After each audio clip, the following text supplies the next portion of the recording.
आसमान का डायनामाइट, अब कौन लेगा फाइट? भारतीय वायुसेना का ही नहीं, पूरे देश का इंतजार अब खत्म हो चुका है, क्योंकि देश को वो हथियार मिल चुका है जिसका इंतजार पूरा देश कर रहा था। नमस्कार, जनता टीवी पर मैं हूं आपके साथ भविष्य त्यागी। आज हम बात कर रहे हैं आसमान के डायनामाइट की, यानी कि रफाल लड़ाकू विमान की।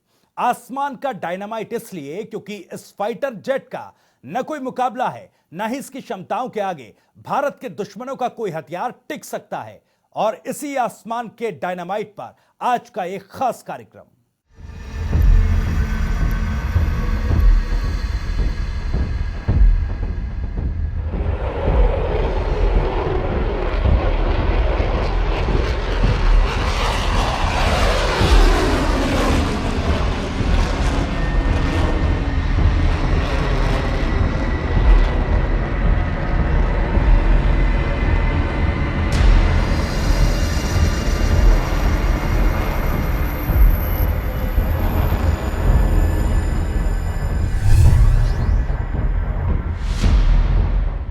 भारत का इंतजार खत्म हो चुका है। फ्रांस से 5वीं पीढ़ी का सबसे आधुनिक माने जाने वाला रफाल लड़ाकू विमान दुश्मन के हर वार को उसके पैंतरे का 10 गुना मजबूती के साथ जवाब देने को तैयार। यह है भारतीय वायुसेना का हथियार, जो न केवल दुश्मन से नजर हटाएगा, बल्कि दुश्मन की हर नापाक हरकत पर ऐसा जवाब देगा जिसका अंजाम ना भारत के दुश्मनों ने देखा होगा और ना ही सोचा होगा।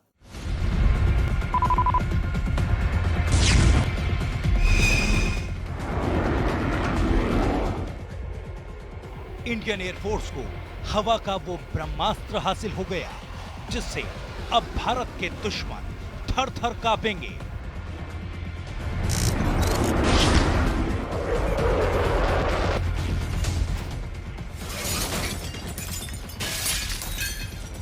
अब इंडियन एयरफोर्स रफाल से लैस है।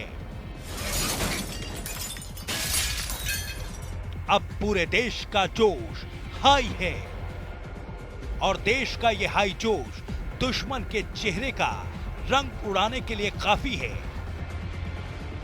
चलिए आपको भारत के इस ब्रह्मास्त्र की वो खूबियां बताते हैं जो हर मोर्चे पर दुश्मन नाकों चने चबवाने के लिए काफी है।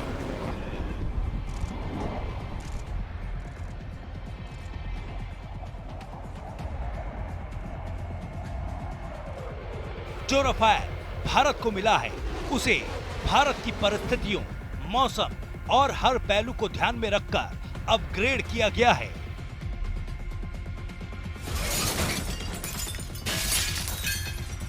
दिन रात, सर्दी बारिश, हर मौसम में हर वक्त हमला करने की क्षमता डेवलप की गई है।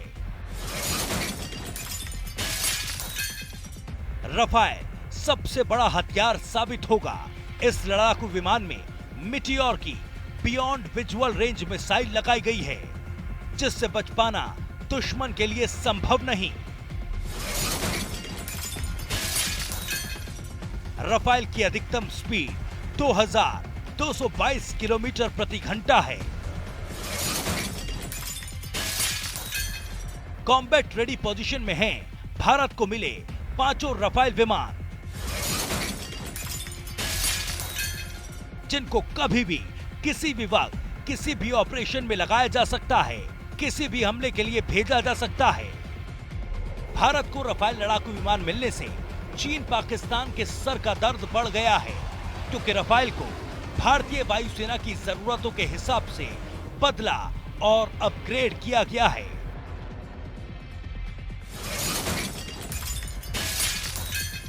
इसमें कोल्ड इंजन स्टार्ट की क्षमता है, यानी ठंड का इंजन पर कोई असर नहीं होगा।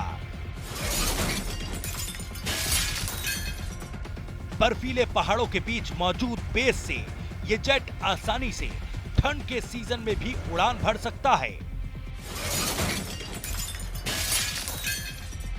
भारत का रफाल विमान बियॉन्ड विजुअल रेंज मिसाइल से लैस है,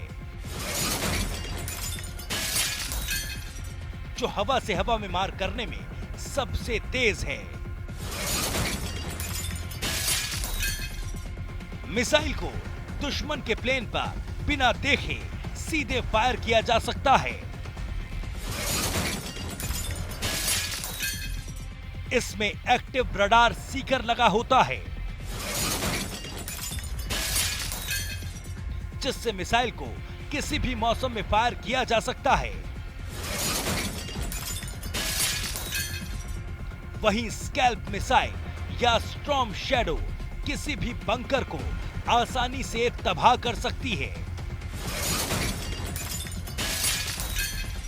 इसकी रेंज लगभग 560 किलोमीटर होती है। रफाल में बहुत ऊंचाई वाले एयरबेस से उड़ान भरने की क्षमता है।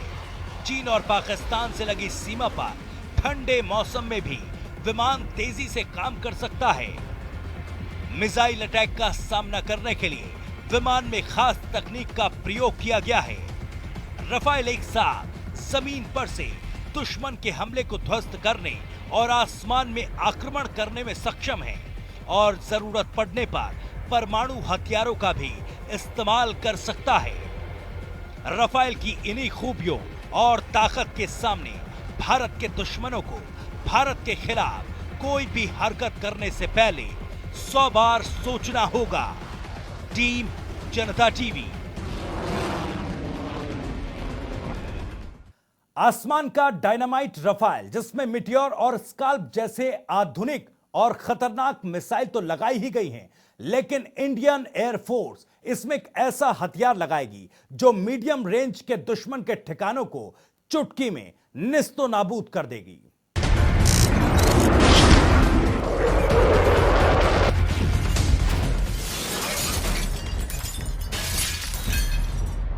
खतरनाक नहीं, बहुत खतरनाक होगा भारतीय रफाल।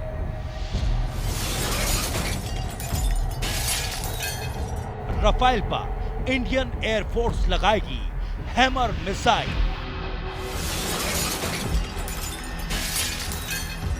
मिटियोर, स्कैल्प और हैमर से लैस होगा रफाल।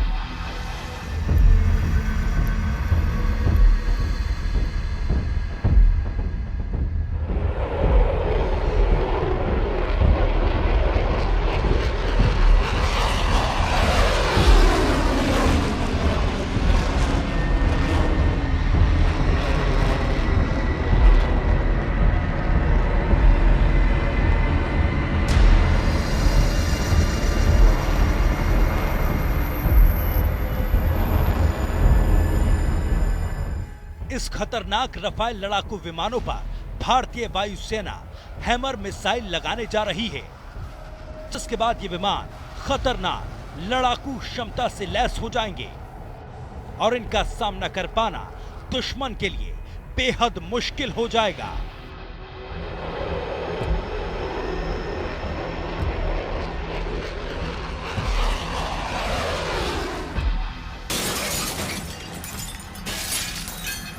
इन विमानों में लगने वाली हैमर यानी कि highly agile modular munition extended range missile medium range missile है, जिसे फ्रांस की वायुसेना और नेवी के लिए बनाया गया था। यह मिसाइल आसमान से जमीन पर वार करती है।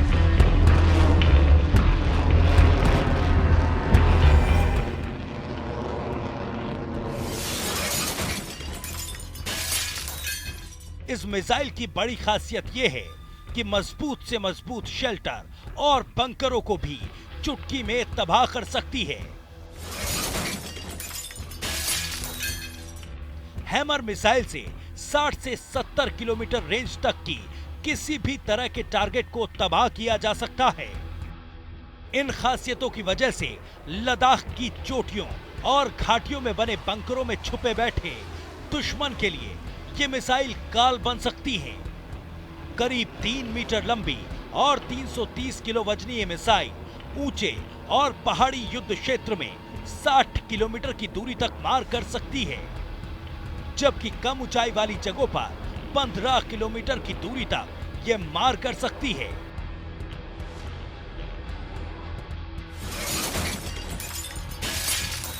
जीपीएस और इंफ्रारेड तकनीक से लैस मिसाइल दिन और रात के दौरान सभी मौसम में काम कर सकती है। इसमें वर्टिकल स्ट्राइक क्षमता है। एक रफाल विमान को ऐसी 6 मिसाइलों से लैस किया जा सकता है। हैमर मिसाइल के अलावा रफाल विमान 2 और घातक हथियारों से लैस है। इनमें एक मिटियोर मिसाइल है और दूसरी है स्कैल्प क्रूज मिसाइल। ये दोनों मिसाइलें भी हवा से जमीन पर हमला करती हैं। इन तीनों मिसाइलों में से कौन ज्यादा खतरनाक है, इसे समझ पाना चीन और पाकिस्तान जैसे दुश्मनों के लिए बेहद मुश्किल हो सकता है। इनमें मिटियोर एक रडार गाइडेड मिसाइल है, यानी कि रफाल से एक बार लॉन्च किए जाने के बाद भी इसका लक्ष्य बदला जा सकता है। हवा में ही इसे दूसरे खतरनाक लक्ष्य की तरफ भेजा जा सकता है। इस क्षमता की वजह से इस मिसाइल को स्मार्ट हथियार भी कहते हैं। वहीं स्कैल्प मिसाइल हवा से जमीन पर टारगेट को तबाह करती है। टीम जनता टीवी।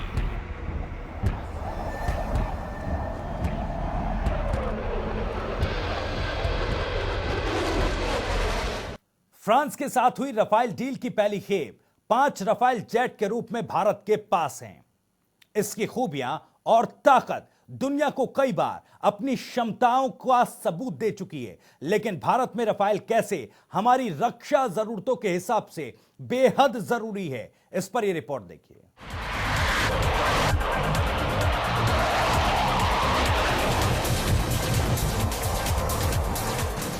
रफाल को दुनिया का बेहतरीन लड़ाकू विमान माना जाता है। हालांकि लॉकहीड मार्टिन जैसे अमेरिकी कंपनियां सालों से दावा करती आई हैं कि F-16 इससे बेहतर है, लेकिन हर कंपनी ऐसा दावा करती है कि उसका सामान दूसरे से बेहतर है। भारत की ऑपरेशनल जरूरत के मद्देनजर वायुसेना ने कई सालों तक हर तरह की परिस्थिति में परीक्षण करने के बाद रफाल का चुनाव किया। इस अत्याधुनिक विमान की दूसरे विमानों से तुलना करें तो देश के लिए यह बढ़िया सौदा साबित होगा। आमतौर पर कोई भी बुनियादी सौदा 18 विमानों का होता है, उसके बाद उसका विस्तार किया जाता है। लेकिन भारत ने 36 विमानों का सौदा इसलिए किया क्योंकि वायुसेना चीन और पाकिस्तान दोनों सीमाओं को संवेदनशील मानती है, और इसलिए रफाल की पहली खेप यानी कि 6 रफाल लड़ाकू जेट अंबाला के एयरफोर्स बेस पर तैनात किए गए, जो कि पाकिस्तान की सीमा के पास है। हालांकि इस बेस पर कुछ और रफाल की तैनाती हो सकती है। कुछ हद तक 18 रफाल विमान हमारी जरूरतें पूरी कर सकते हैं। इसके बावजूद हमें ज्यादा विमान चाहिए। रफाल अत्याधुनिक हथियारों से लैस है, जो चीन पाकिस्तान के संयुक्त उत्पाद JF-17 थंडर से बहुत आगे है। हवा में इसका मुकाबला करने के लिए दुश्मन को 4 से 5 लड़ाकू विमानों का उपयोग करना पड़ेगा। रफाल में अति आधुनिक मिटियोर और स्कैल्प मिसाइलें तैनात हैं, जो दुश्मन के लक्ष्य को काफी गहराई तक भेदने में कारगर हैं। इसलिए इसे भारतीय वायुसेना के लिए गेम चेंजर माना जा रहा है। ये दुश्मन के रडार की पकड़ में नहीं आ सकता। जिन लड़ाकू विमानों का वायुसेना ने बालाकोट हमले में उपयोग किया था, वो 1-2 पीढ़ी पुराना है। ध्यान देने वाली बात यह है कि अगर उन विमानों ने बालाकोट हमले को सफलतापूर्वक अंजाम दिया, तो रफाल के आने के बाद भारत की मजबूती 10 गुना बढ़ गई है। इसके मुकाबले का कोई लड़ाकू विमान भारत या उसके पड़ोसी देशों के पास नहीं है।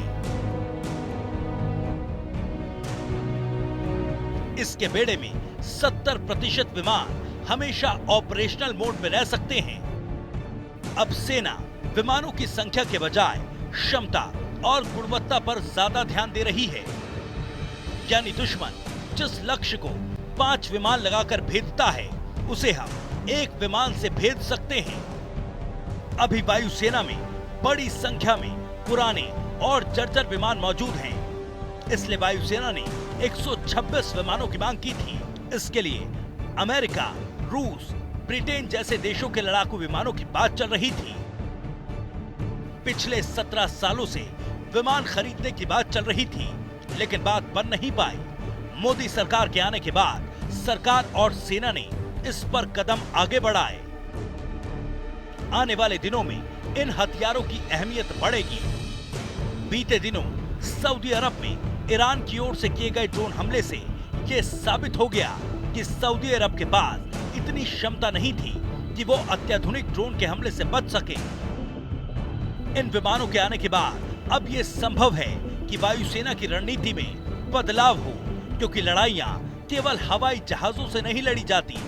अत्याधुनिक उपकरणों से लैस ऐसे विमान लड़ाइयों को रुकवाने का काम भी करते हैं, क्योंकि हमला करने से पहले दुश्मन 100 बार सोचता है कि सामने वाले के पास कितने सशक्त हथियार मौजूद हैं। रफाल के अंदर एंटी जैमिंग तकनीक है, यानी कोई और इसे जाम करने की कोशिश करेगा तो ये उसका मुकाबला करेगा।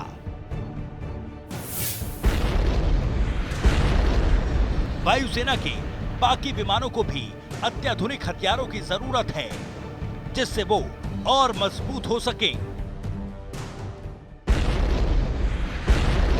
अपने यहां बने लड़ाकू विमानों को भी अत्याधुनिक उपकरणों से लैस करने की जरूरत है, ताकि गुणवत्ता के साथ संख्या के मामले में भी हम शक्तिशाली बन सकें। फ्रांस ऐसा देश है जो शुरू से ही भारत के हित में खड़ा रहा। वैश्विक तौर पर भारत के रणनीतिक साझेदार 20-22 देश हैं। इनमें पहला समझौता भारत ने फ्रांस के साथ किया था। अमेरिका अब भी भारत को ऐसे उपकरण नहीं देगा जिससे भारत किसी पर हमला कर सके। वो केवल बचाव करने वाले हथियार देगा। अमेरिका चाहता है उसकी तकनीक लेने के बाद आप उस पर निर्भर हो जाएं, जबकि फ्रांस ऐसा नहीं करता। फ्रांस के सहयोग से मुंबई की मझगांव गोदी में स्कॉर्पियन पनडुब्बियां बनाने का काम भी चल रहा है। परमाणु ऊर्जा क्षेत्र में उसका सहयोग भी मिल रहा है। फ्रांस संयुक्त राष्ट्र की सुरक्षा समिति का स्थायी सदस्य है और कश्मीर जैसे मुद्दों पर वो भारत के पक्ष में खड़ा है। फिलहाल फ्रांस और भारत के बीच रफाल डील के पहली खेप अंबाला एयरबेस पहुंच चुकी है, जिसके बाद भारत की वायुसेना की शक्ति में 10 गुना इजाफा हुआ है। टीम जनता टीवी।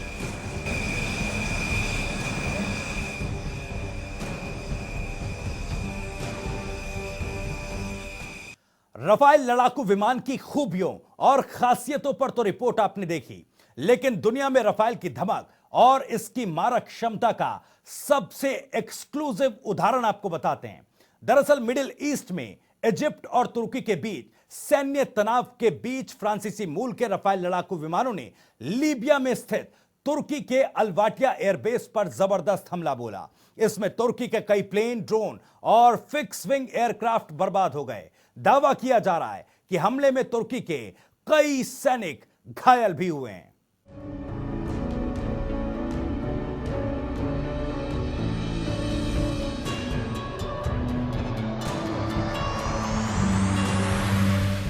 भारत में रफाल लड़ाकू विमानों की पहली खेप की एंट्री से पाकिस्तान, चीन समेत पूरी दुनिया में हलचल है।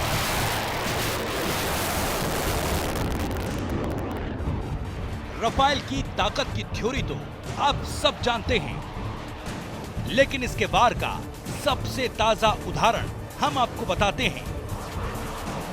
दरअसल बीती 13 जुलाई को फ्रांसीसी मूल के रफाल लड़ाकू विमानों ने लीबिया में स्थित तुर्की के अलवाटिया एयरबेस पर जबरदस्त हमला बोला। इसमें तुर्की के कई प्लेन, ड्रोन और फिक्स विंग एयरक्राफ्ट बर्बाद हो गए। दावा किया जा रहा है कि हमले में तुर्की के कई सैनिक भी हताहत हुए हैं, जिन्हें बेस के पास मौजूद अल जमील शहर में अस्पताल में भर्ती करवाया गया।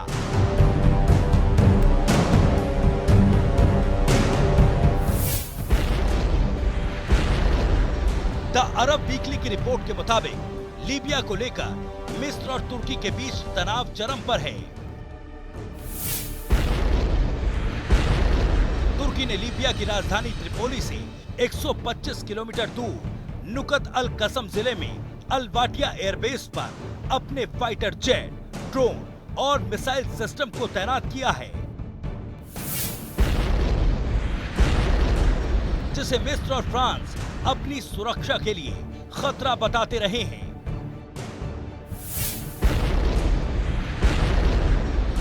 मिस्र ने कई बार इसे लेकर तुर्की को चेतावनी भी दी है।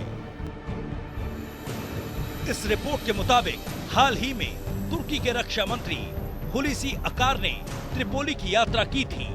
माना जा रहा है कि इसी के जवाब में मिस्र और फ्रांस ने इस हवाई हमले को अंजाम दिया है।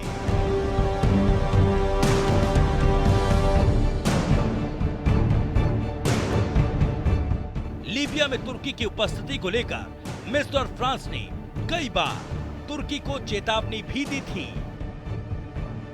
मिस्र ने तो यहां तक कहा था कि अगर तुर्की समर्थित मिलिशिया सिर्ते शहर की ओर आगे बढ़ता है तो वो सैन्य कार्रवाई के लिए विवश हो जाएगा। बताया जा रहा है कि अल वाटिया एयरबेस पर किसी भी लड़ाकू विमान या ड्रोन की तैनाती पूर्वी लीबिया में तैनात दूसरे देशों के सैन्य अड्डों के लिए सीधा खतरा है।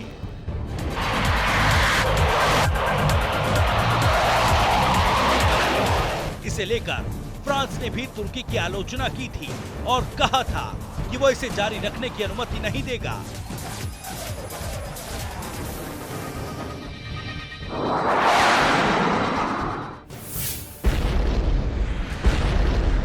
मिस्र के कई न्यूज सोर्स और वेबसाइट्स ने हॉक मिसाइल की बैटरी और रडार की तस्वीरें प्रकाशित की, जो अल वाटिया एयरबेस पर हुए हवाई हमले के बताए जा रहे हैं, जिसमें रफाल लड़ाकू विमान का इस्तेमाल किया गया। एयरबेस के नजदीक रहने वाले एक सैन्य अधिकारी ने बताया कि लड़ाकू विमानों के एक स्क्वाड्रन ने अल वाटिया एयरबेस पर बमबारी की। यहां तुर्की ने F-16 लड़ाकू विमानों के अलावा बायरेक्टर, TB2 अंका, एस ड्रोन के अलावा हवाई सुरक्षा के लिए MIM-23 hoc air defence system को तैनात किया था। लेकिन इन सब अत्याधुनिक हथियारों और डिफेंस सिस्टम के बावजूद रफाल के घातक वार ने तुर्की के एयरबेस की धज्जियां उड़ाकर रख दी। टीम जनता टीवी।